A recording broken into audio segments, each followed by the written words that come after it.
Hello बच्चों, अपन देखेंगे board exam में पूछे गए कुछ महत्वपूर्ण क्वेश्चन और जो आपका 12th क्लास के अंदर केमिस्ट्री सब्जेक्ट है उससे में जो पूछे हुए क्वेश्चन हैं बोर्ड एग्ज़ाम के अंदर, जैसे 2019, 2020 और 2022, 2023 में जो पूछे हुए क्वेश्चन हैं उनको अपन देखेंगे। ठीक है, तो आप भी साथ साथ इन प्रश्नों को हल करते रहें, क्योंकि आपके अर्धवार्षिक में भी संपूर्ण पाठ्यक्रम आएगा, तो उसमें ये जो बोर्ड एग्जाम में पूछे हुए क्वेश्चंस हैं वो आपके इम्पोर्टेंट क्वेश्चंस के रूप में रहेंगे। तो स्टूडेंट्स, आज से अपन 2019 में जो क्वेश्चन पूछे गए थे उनको अपन आज डिस्कस करेंगे।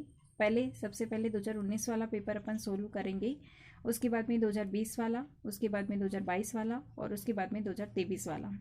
21 में आपके बोर्ड एग्ज़ाम्स नहीं हुए थे क्योंकि कोरोना काल चल रहा था। ठीक है, तो बीच में ब्रेक हो गया था और बाकी ये 4 सालों के पेपर अपन देखेंगे, तो आप साथ साथ में पढ़ते रहना। तो अपन शुरू करते हैं अपनी आज की क्लास। ये है अपने 2019 का पेपर जो कि केमिस्ट्री के अंदर आपके यानी कि 12th क्लास के बोर्ड के अंदर आया था। ठीक है, इसके पूर्णांक उस वक्त थे 56 और इस तरह से ये बता रखा होता है कि कौन से क्वेश्चन जो है कितने कितने नंबर के हैं। ठीक है, तो अपन सीधे क्वेश्चन को हल करते हैं। खंड ए के अंदर आपको जो क्वेश्चंस पूछे हुए हैं उनको अपन सबसे पहले देखेंगे। देखिए बच्चों, आपके जो बहुत सारे चैप्टर्स हट गए हैं, तो जो चैप्टर हट गए हैं उनके क्वेश्चंस को अपन नहीं देखेंगे, जो अपने है सिलेबस के अंदर उन क्वेश्चंस को अपन देखेंगे। जैसे यहाँ पे पहला क्वेश्चन दे रखा है, नेटवर्क ठोस का एक उदाहरण बताइए। जैसे ये तो छोटा ही क्वेश्चन है, तो आप इसका आंसर याद कर सकते हैं क्योंकि आगे आपके कहीं ना कहीं ये चीज़ें काम आने वाली है। तो इसका आंसर है हीरा। लेकिन ये वाला जो सॉलिड स्टेट वाला चैप्टर है वो अपने हट गया है, तो आपको इसको स्किप भी कर सकते हो। ठीक है, नेक्स्ट क्वेश्चन है स्थिर क्वाती मिश्रण। देखिए, स्थिर क्वाती मिश्रण ये आपके सॉल्यूशन वाला चैप्टर जो है यानी विलयन वाला जो अध्याय है उसमें से पूछा गया है। और ये ऐसे मिश्रण होते हैं जो कि जैसे अपन पहले इसको नोट्स से देख लेते हैं। देखो, ये है स्थिर क्वाती मिश्रण। नाम में आपको दिख रहा है एक तो स्थिर शब्द, एक दिख रहा है क्वाती और एक दिख रहा है मिश्रण। ठीक है, 3 शब्द हैं। स्थिर का मतलब तो बिल्कुल फिक्स्ड, ठीक है, फिक्स हो रखा हो कुछ कोई चीज़, तो उसके लिए अपन स्थिर शब्द काम में लेते हैं। दूसरा है क्वाथी। क्वाथी से आपको क्वथनांक ध्यान में रखना है। ठीक है, स्थिर, क्वथनांक, मिश्रण। मिश्रण आप जो इसकी परिभाषा आप पढ़ चुके होंगे कि जब 2 या 2 से अधिक यौगिकों को अनिश्चित अनुपात के अंदर मिलाया जाता है तो उससे मिश्रण बनता है।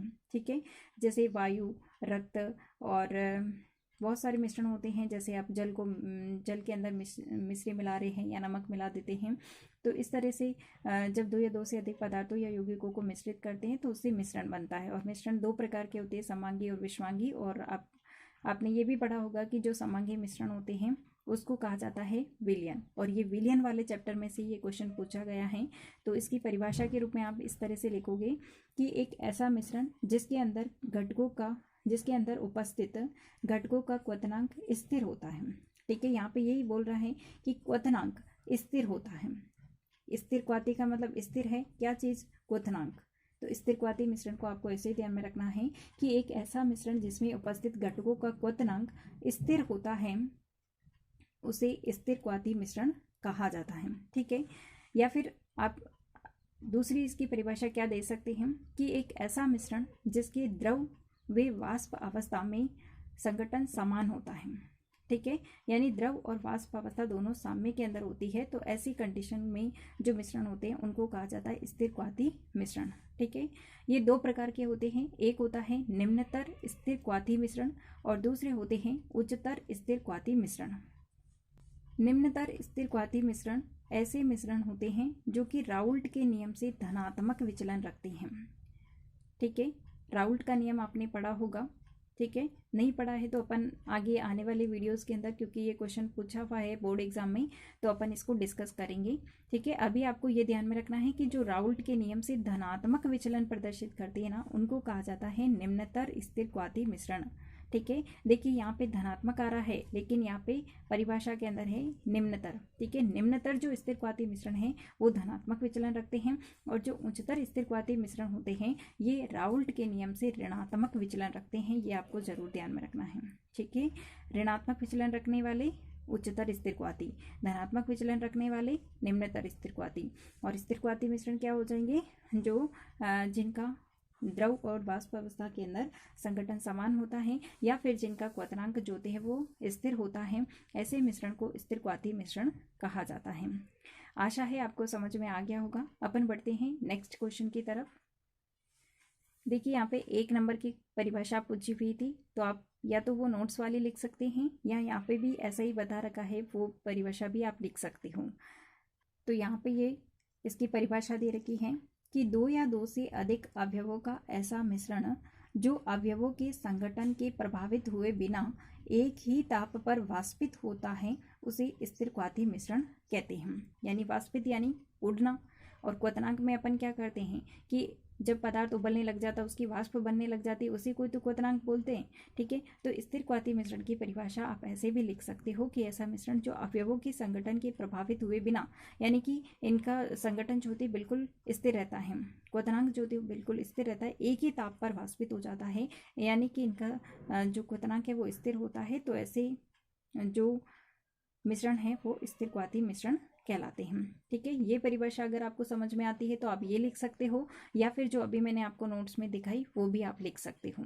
ठीक है, तो अपन अगला क्वेश्चन देखते हैं बच्चों। अगला जो क्वेश्चन नंबर 3 ये है आपकी केमिकल काइनेटिक्स में से पूछा हुआ क्वेश्चन है, और इसके अंदर पूछा हुआ है कि एक रासायनिक अभिक्रिया का वेग 1.72 इंटू 10⁻⁻⁴ सेकेंड इनवर्स है, तो अभिक्रिया की कोटि ज्ञात कीजिए। देखिए यहाँ पे आप वेग नियतांक जो है उसको देख करके आप ये पता लगा सकते हो कि ये कौन सी कोटि की अभिक्रिया है। यहाँ पर वेग नियतांक जो है ये आपको दे रखा है 1.72 इंटू 10⁻⁻⁴ सेकेंड इनवर्स। आप ये जो मात्रक है इससे पता लगा सकते हो कि ये कोटि कौन सी है। तो सेकेंड इनवर्स जो है ये प्रथम कोटि का मात्रक होता है। ठीक है, तो प्रथम कोटि की अभिक्रिया ये हो जाएगी। ओके, अब मात्रक आप कैसे निकालते हो, तो इसका एक फॉर्मूला है कि मोल प्रति लीटर, जैसे यहाँ पे ये दे भी रखा है मोल प्रति लीटर और to the power 1 minus N. N क्या है यहाँ पे, ये जो आपकी जो कोटि होती है उसके नंबर लिखने होते हैं। ठीक है, जैसे आप यहाँ पे अगर आपकी प्रथम कोटि तो 1 रखोगे, ठीक है, शून्य कोटि है तो आप यहाँ 0 रखोगे, द्वितीय कोटि है तो यहाँ पे आप 2 रखोगे, और फिर इसको सॉल्व करोगे तो इससे जो मात्रक निकलेगा वो यहाँ पे पीछे लगा हुआ होता है वेग नियतांक में, और उससे अपन कोटि का पता लगा सकते हैं। जैसे ये प्रथम कोटि की कैसे पता चली, यहाँ पे आप 1 रखोगे तो 1 माइनस 1 बराबर क्या हो जाएगा 0। ठीक है, जैसे अपन रख के देखते हैं यहाँ पे मोल प्रति लीटर और 1 माइनस 1 और सेकेंड। Okay, second inverse. अब यहाँ पे ये 1 माइनस 1 तो क्या हो जाएगा 0, ये 0 हो जाएगा, और जब ये 0 इस पूरे की पावर अपन 0 रखेंगे तो ये तो पूरी 0 हो गई। ठीक है, अब ओनली क्या बचा, ओनली अपने पास में सेकेंड इनवर्स बच जाता है। तो ये सेकेंड इनवर्स जो मात्रक है वो किसके लिए आता है, प्रथम कोटि जो अभिक्रिया होती है उसके लिए आता है। ठीक है बच्चों, तो आपको इससे ये पता चलेगा कि ये वेग नियतांक जो दे रखा है आपका, ये 1.72 जो दे रखा है ये प्रथम कोटि की अभिक्रिया है। तो आप इससे ये बता सकते हो कि ये कौन सी कोटि की अभिक्रिया है। जैसे अगर आपको यहाँ पे पूछ लेता कि ये जो है वेग नियतांक दे रखा है इसके पीछे कोई और मात्रक होता है, जैसे अगर 2 कोटि का दे रखा होता है, जैसे ये द्वितीय कोटि का होता है, द्वितीय कोटि का निकाले तो यहाँ पे 2 रखेंगे। ठीक है, तो मोल प्रति लीटर 1 माइनस 2 और सेकेंड इनवर्स, तो यहाँ से 1 में से 2 नहीं जाते। ठीक है, तो 2 में से 1 घटाएंगे लेकिन माइनस में आएगा। ठीक है, तो -1 यहाँ पे आ गया। अब -1 को अंदर मल्टीप्लाई करेंगे तो मोल के तो ऊपर इन्वर्स ही लग जाएगा। ठीक है, मोल इन्वर्स आ जाएगा, तो मोल की पावर तो -1 आ जाएगी, और नीचे लीटर है, जब इसकी पावर -1 आएगी और -1 को अपन ऊपर लाएंगे तो वो प्लस की 1 में चेंज हो जाएगी। ठीक है, और सेकंड इनवर्स ऐसा कैसा आ जाएगा। ठीक है, अब यहाँ पर अपन इसको ऐसे भी अरेंज करके लिख सकते हैं कि प्लस वाली घात वाले को आगे लिख देते हैं और उसके बाद में माइनस वाली घात लिखते हैं। तो ये लीटर और मोल इनवर्स और सेकेंड इनवर्स। ठीक है, तो अगर द्वितीय कोटि का अगर वेग नियतांक दे रखा होता तो उसका मात्रक क्या होता है, litre mole inverse second inverse. Okay, इसी तरह से आप शून्य कोटि का अगर निकालते हैं तो आपको 1 माइनस 0 रखना है, और जब आप 1 माइनस 0 रखोगे, 1 माइनस अगर आप 0 रखोगे तो ये तो पूरा 1 में से 0 जाएगा तो 1 ही बचेगा, और 1 ही बचेगा। ऐसी कंडीशन में इसका मात्रक क्या हो जाएगा मोल, तो इसका मात्रक क्या हो जाएगा यहाँ से जब इसको 1 माइनस 0 करेंगे तो 1 ही बचेगा, 1 ही बचेगा तो मोल, और ये नीचे हैं तो ऊपर लाएंगे तो इसको लीटर इनवर्स, और ये सेकेंड इनवर्स। ठीक है, तो इसका मात्रक हो जाएगा मोल, लीटर इनवर्स और सेकेंड इनवर्स।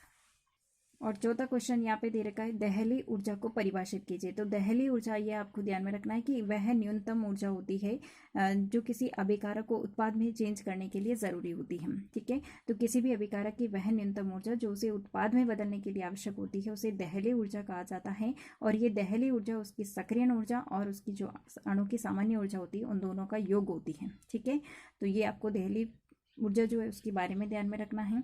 और आगे दे रखा है द्विधातुक लिगेंड का एग्जाम्पल। द्विधातुक लिगेंड ऐसे होते हैं जिसमें 2 दाता परमाणु होते हैं। तो यहाँ पे एग्जाम्पल दे रखा है आपका एथिलीन डाइएमीन। वैसे आप बहुत सारे एग्जाम्पल दे सकते हो, लेकिन आपको द्विधातुक में मेनली यही ध्यान में रखना है। ये अच्छा एग्जाम्पल है एथिलीन डाइएमीन। ठीक है, एथिलीन डाइएमीन कैसे, एथिलीन का मतलब 2 एथिल का ग्रुप और उसके साथ में डाइएमीन यानी कि दोनों से एमीन जुड़ा हुआ होता है। और इन एमीन के पास में जैसे यहाँ पे ये होता है, इसके पास एक लोन पेयर होता है, इसके पास भी एक लोन पेयर होता है, तो ये देने वाला एक दाता परमाणु ये हो जाता है, दूसरा दाता परमाणु ये होता है, इसलिए इसको द्विदंतुक दाता परमाणु कहा जाता है। ठीक है, द्विदंतुक लिगेंड कहा जाता है। तो आज की वीडियो में अपन ये 5 क्वेश्चन को ही डिस्कस करेंगे। नेक्स्ट क्लास के अंदर अपन आगे इसके जो आगे के क्वेश्चन हैं उनको डिस्कस करेंगे। तो ठीक है बच्चों, पढ़ते रहिए, मस्त रहिए।